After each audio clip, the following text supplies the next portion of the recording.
Sally Wenczel joins us now. She's the author and illustrator for Let's Build a Rain Garden, but also you're a West Bloomfield Parks Commissioner.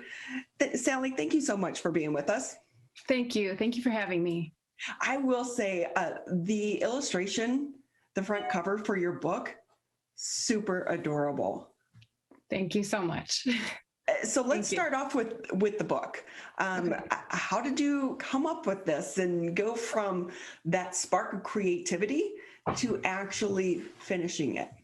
Oh, it took a long time. It was probably from the first sketch, pencil on paper, to finally publishing it and having it in my hands was about 2 years. Wow.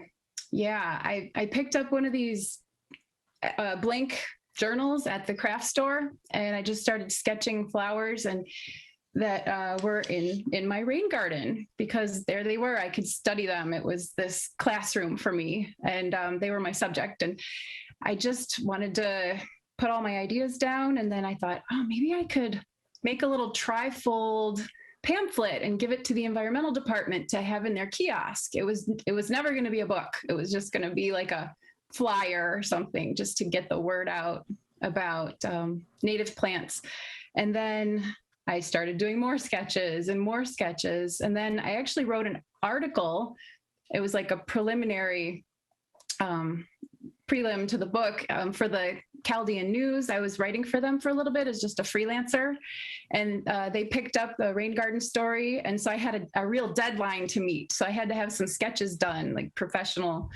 And then from there, it just got bigger. And then I found out that I could publish a book on Amazon for, it wasn't that easy, but it was, they lay out the steps for you. So easier than breaking into a publishing house. I just wanted to get it out there. So we went the Amazon route. And so many people are, which is really beautiful, because there are so many people and authors that maybe thought about doing a book, but because of that old school way of doing things, they thought it was off limits to them. So we have so many new authors, such as yourself, able to take advantage of this platform and share your work. Mm-hmm. Yeah, it's some people kind of turn their noses up at self-publishing, but I think if you have an idea, you just want to get it out there, and maybe people will embrace it. And I think it's been embraced. It's floating around in Germany. I know some friends have bought it there. That's the nice thing about this platform, is that it's all over the world. I mean, you can really reach all corners of the globe. And we've done that. So with that, Sally, obviously you have a passion for our earth and the environment. How long is the book? Is it geared just for kids? Well, it is a kid's book, but I'm hoping to reach the hearts of the adults who are reading it with the kids, or helping the kids to read it. So it's really getting to the adults through the kids, let's say. The kids, I remember when I was a kid, I influenced my parents in third grade when we started recycling in 1987, 88, whenever it was. I brought this idea home, it was coming from a kid. Sometimes you can influence your parents to do things, when a kid gets excited about something. So I'm hoping that by tapping into the kids, they'll love this idea. And then the parents are the ones who are obviously going to, call Miss Dig and go buy the sand and the pebbles and the topsoil to install a rain garden to make it happen. So. But I like the way you think there, influence the adults through the kids, because sometimes as adults, we forget to see things through the eyes of kids. And what a great project, a family project, especially right now in the middle of a pandemic. Yes. Yeah, absolutely. My 7-year-old daughter is my biggest critic. She tells it like it is. And she helped me a little bit with, hey, Mom, you should add this, or, take this out, or maybe you should do this. She's great.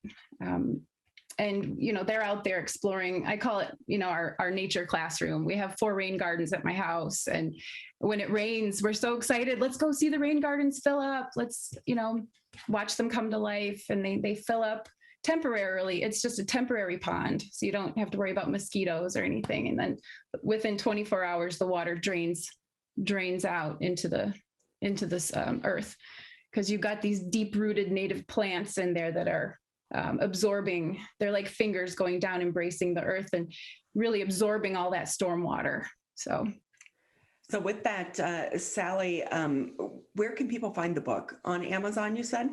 On Amazon. One bookstore picked it up, but it's way up in Traverse City. So Horizon Books picked it up, and I sold a few up there. But right now it's just available online. And that's one of the things that's hard, because we've lost so many of our local bookstores. Yeah, I was really sad. Even when Borders closed here, that was a great spot to go hang out, have a cup of coffee, just walk around and, see what interests you, a real book that you can hold on to. Right. I say up north, there are a lot more that have survived there's one in Snowbound Books in Marquette. Traverse City has quite a few. Petoskey, those are the places that I frequent. So I know of the bookstores there. So Sally, you're also a commissioner with the West Bloomfield Parks Department. Tell us a little bit about this past year, because we know so many people are starting to take advantage of these resources that are right here in our own backyards. Oh my gosh, yes. I'm really fortunate to live I can see the nature preserve right here across the street. I cut through my neighbor's yard to get to it. And I run back there a lot. And I used to be just maybe me and a couple other people on the trail. Now there's all kinds of people utilizing the forest and really getting out there, families and larger groups, and kind of like, oh, what are all these people doing in my woods? But it's great to see. And I think it's been a real, refuge for people, a place where they can go and breathe, really happy to see. With that, enjoy and explore our own nature that's in our backyards. And, you did mention that you have kids. So has this been something, or have you seen other families really open up to nature throughout the pandemic? Yes, absolutely. Even just in my neighborhood, we have it's a very active neighborhood, a lot of walkers, bikers, and I'll just sit out on my front lawn because I was really just needing some conversation and during the lockdown, and everybody was out walking and getting outside, and people approached me because they know I'm involved in parks and Parks Commission, and they thanked me. Thank you. The parks look great. We're so happy. We went to Drake and flew a kite. The woods, getting out there and utilizing the trails and the West Bloomfield Trail. That's really popular. So I think there's definitely been an uptick, and we've talked about that in our meetings. We've seen an increase in park usage big time. Sally Wenczel with us here on the MegaCast. She is an author.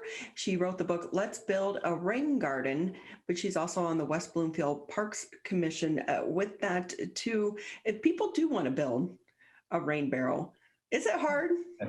A rain garden? A rain garden. Yeah. But you put a barrel, right? Rain barrels are right in the same category too. It's all green infrastructure. So that's the blanket term. So green roofs, bioswales, rain gardens, rain barrels, it's all helping our watershed. So it's not hard. You can hire a contractor. Friends of the Rouge has an excellent website with lots of resources if you want to go that route to find a contractor to put it in for you. But you can do this yourself.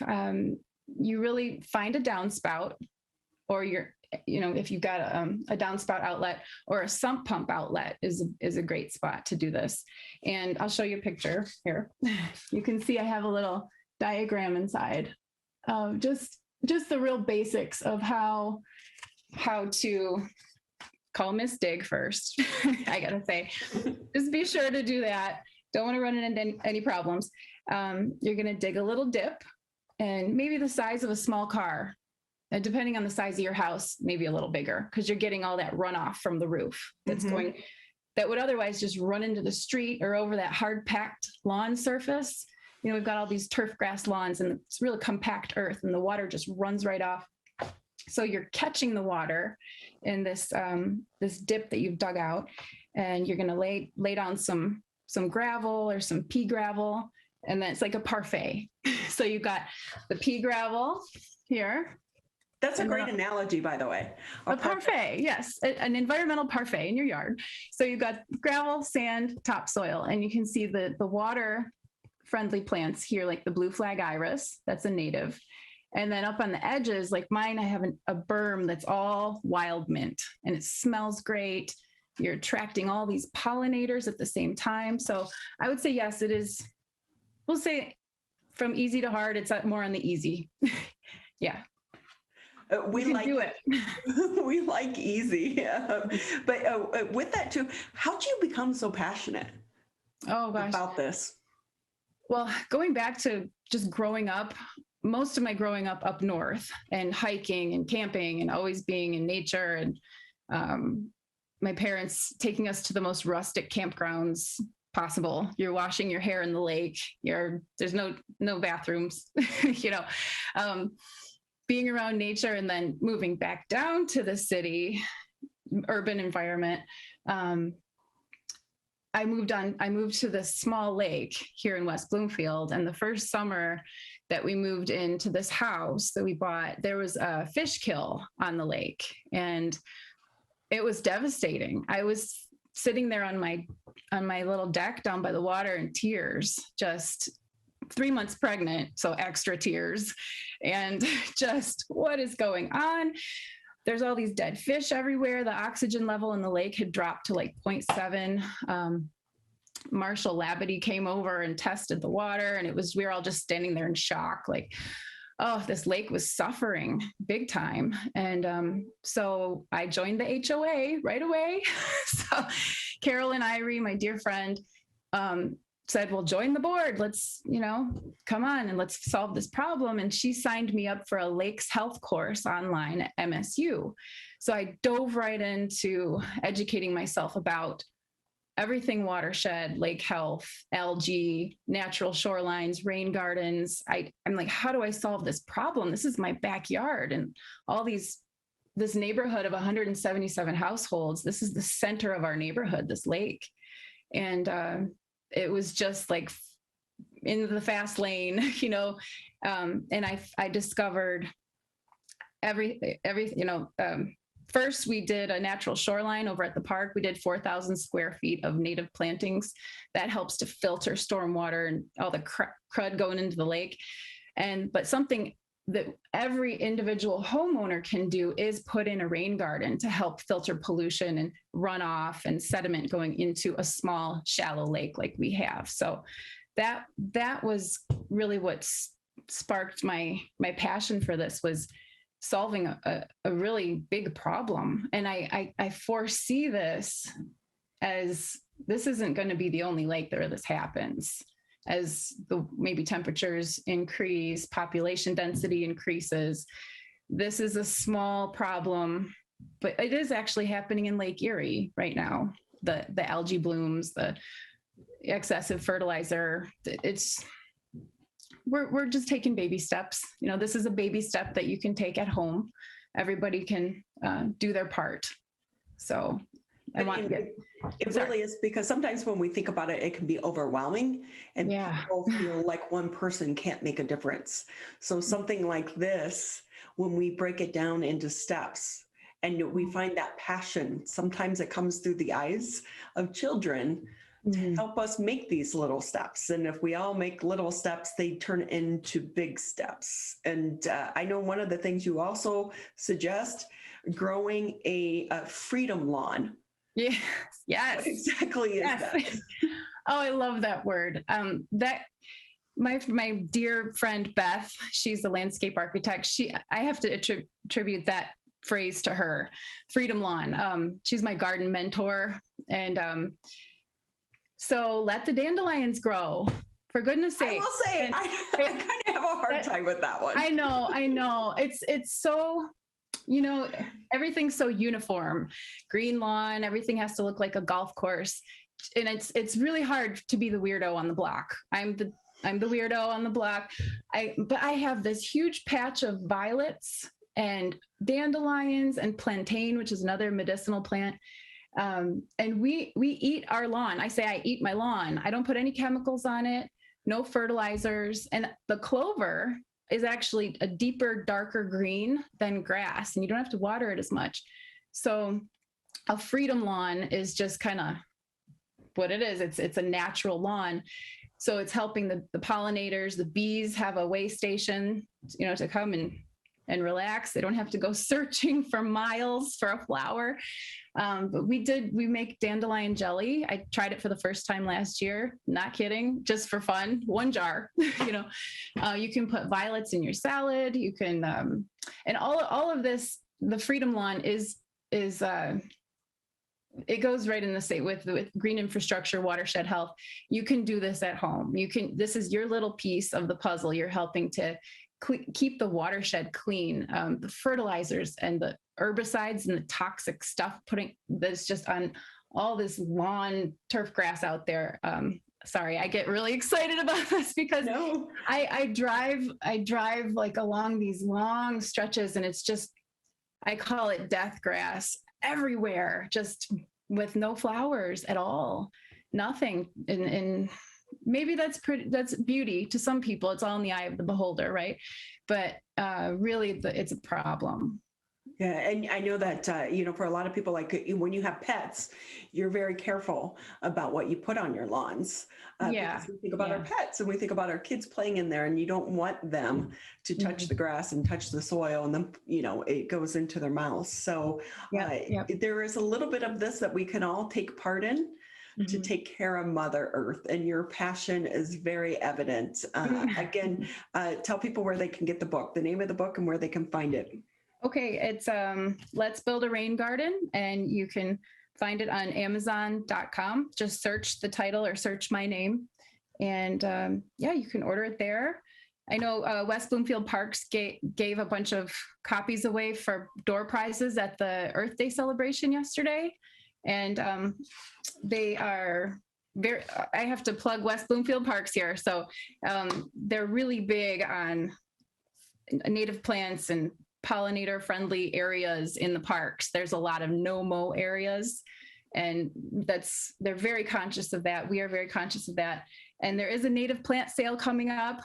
Gotta plug this, sorry. Native plant sale.